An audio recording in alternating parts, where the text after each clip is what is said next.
जय भीम नमो बुद्धाय मंडळी, कसे आहात सगळे? मी भावना, महाराष्ट्राची लेक, स्वागत करते तुमचं आजच्या ब्लॉगमध्ये.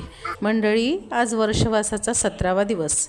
बघता बघता वर्षवास करता आणि ग्रंथाचं पठण करता मला आज 17 दिवस उलटून गेले. आणि हे सगळं करताना घरात एक वेगळीच ऊर्जा निर्माण होत आहे, कारण जिथे तथागत तिथे पॉझिटिव्ह ऊर्जा नेहमीच असते.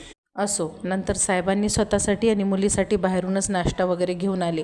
मी माझ्यासाठी घरीच जेवण बनवलं आणि जेवण करून घेतलं. सोबत माझं पिल्लू होतंच. नंतर थोडा आराम केला.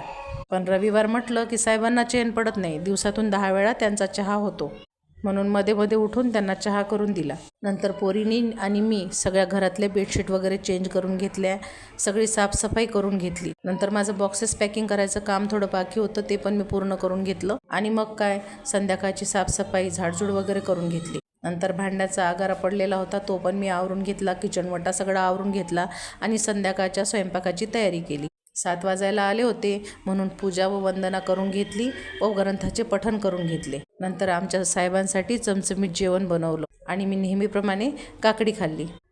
त्यानंतर आज घरी फोन लावून थोडं घरच्यांशी गप्पा वगैरे मारल्या. सासू सासऱ्यांची चौकशी वगैरे केली, कारण रविवार असला की आमच्या साहेबांना वेळ मिळतो सगळ्यांना फोन करायचा.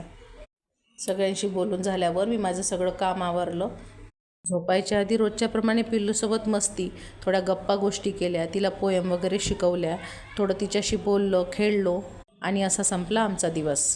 मंडळी, माझ्या व्हिडिओमध्ये काही कमी वाटत असेल, काही गोष्टींची खंत असेल तर नक्की मला कमेंटमध्ये सांगा, कारण मी माझी चूक सुधारू शकते. तुमचा एक एक सल्ला माझ्यासाठी मोलाचा आहे. चला, भेटू पुढच्या ब्लॉगमध्ये. Bye bye, good night.